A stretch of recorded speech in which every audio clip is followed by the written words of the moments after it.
What's going on, guys? BossUp86 here, back to another video, and today I have an album review for you guys. Today I'm going over the newest studio offering from Riot, or Riot V, Mean Streets. This is the latest studio offering. It is their 17th studio album overall, released on Atomic Fire Records. This band formed in 1975 in New York City, and these guys are pretty well known in some capacity in terms of the early heavy metal genre as we know and love today. And I have heard of this band, and I have heard a couple of their I've heard some good stuff from a couple of their classic albums like Thundersteel and Fire Down Under, but I haven't fully checked those albums out. But I've always heard good stuff about this band, and they helped pioneer the US power metal genre, which, yeah, that's pretty damn good stuff. So when I heard about this album, like, you know what, I'll check this out, and, well, without further ado, let's get into it. We kick off with the opening track, Hail to the Warriors, which has this really nice, somber, clean guitar melody, and then the vocals kick in, and I will say the vocalist, Todd Michael Hall, has a really nice register to it. He has, his vocals remind me of, like, Jeff Tate, like Todd La Torre, Queensryche, Michael Kiske from Halloween, a little bit of Bruce Dickinson thrown in there with the higher registers, and a little bit of Dio. I heard a little bit of Dio in this guy's voice.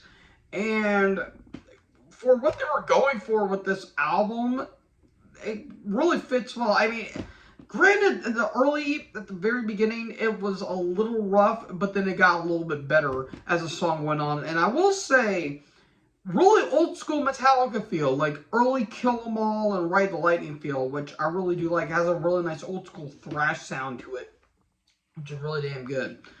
And then we get to the second track, Field of Fire, which, no, that's not an Overkill cover, but it kind of reminds me a little bit of Overkill in some capacity with that really nice thrashy bite to it. And it's really damn good. I will say the leads on this album, and leads and the riffs, with Nick Lee and Mike Flintz. That's how you say his name? Yeah, Mike Flintz. Really damn good. I really love the lead trade-off between them, and it's really damn good stuff, and the drum work's pretty solid throughout as well. Then we get to Love Beyond the Grave, which is a little more melodic.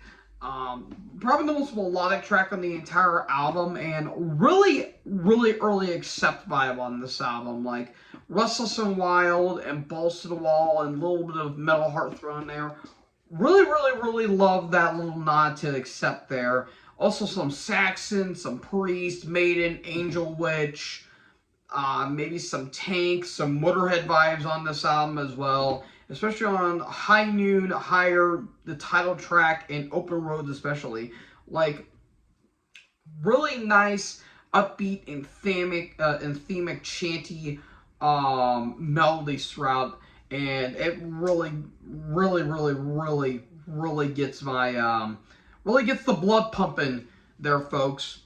And then we get to Before This Time, which, one of the weaker tracks on the entire album, I'll be perfectly honest, but it's still a really good track, but it's more of a ballad in some capacity because the vocals are like very somber and, you know, very melodic and a little more soft-spoken.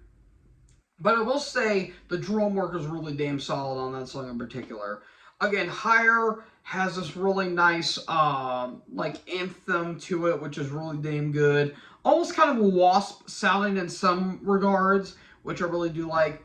Title track, more or less, Open Road, really early Judas Priest. Like, I would say, like, Defenders of the Faith / Scream for Vengeance kind of vibe, which is really damn good.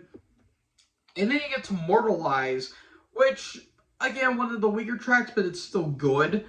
The lyrics are a bit interesting, I will say. One of the more intriguing ones, but it didn't really land the mark for me personally. It's still good. I really love the solos. The solos throughout this entire album are really damn good. Really early US power metal vibes, some Manila Road.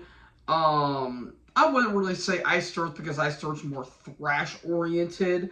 But it does have a little bit of a European power metal side like Blind Guardian and Halloween, but not with the cheesiness involved, which is pretty damn good if you ask me.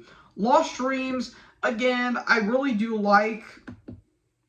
And again, the lyrics are a little bit interesting. It's a bit goofy in some regards, but it's still a really damn good song. Lean Into It has this like more uplifting vibe to it. Like the lyrics are very uplifting and saying, "Hey man, don't pick yourself back up." And again, really something that Accept would really say. And then you get to know more.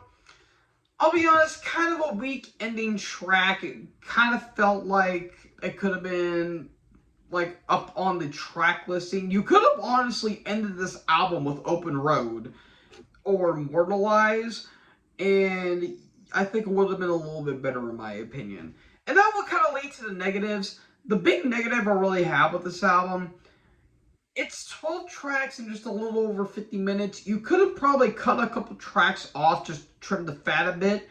But again, the weaker tracks weren't bad. It's just they weren't really anything that stood out per se. But it's still really good. Still really damn good stuff overall. And yeah, like again, even the weaker tracks have really nice like melodies and really nice riffs to it.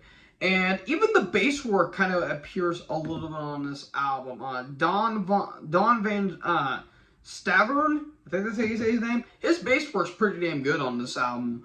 And I will say, production-wise, some of the funnest production I think I've heard on an album in a hot minute. Like, the production's like the mix is a little gritty, but the way the production's a little gritty, but the way they mix it makes it sound absolutely clean. Like it sounds like very clean and very I guess you could say like epic in a way. And yeah, this is a really damn good album. The album artwork might be a little AI-ish, a little bit, but it's really damn good. Where it's the mascots and like on these bikes with like thunder and thunder and the moon in the background, and they're on this open road, and there's like this biker chick on the back. It's a little weird, but it's kind of cool in the same vein. I'll post the album artwork on my thumbnail, but yeah, overall, this was a pretty damn good album. I'm gonna give this four stars. I really, really, really enjoyed this album, man. I'm starting to notice a bit of a trend. Bands from the 70s are still putting out phenomenal material to this day. Like New Saxon was great. New Priest was phenomenal. And of course this album. The New Accept, it was alright for what it is. But yeah, some of the old school bands are starting to put out some of their better material in their entire career, which is saying a lot considering, again, like the Priest and the Saxons, they've been going since the mid to late 70s, and they're still killing it to this day. So, yeah, Riot's going to be up there. Riot is up there with one of the better albums of the year in terms of the old school acts. So, all in all, 4 stars for me. So, folks, what did you guys think about Mean Streets by Riot V? Let me know in the comment section below. Make sure you guys leave a like, leave a comment, tap that big red subscribe button, and tap the bell so when I upload, you guys will be notified. Thank you guys so much for watching this video. Most importantly, join the herd. Talk in the next video. Peace out.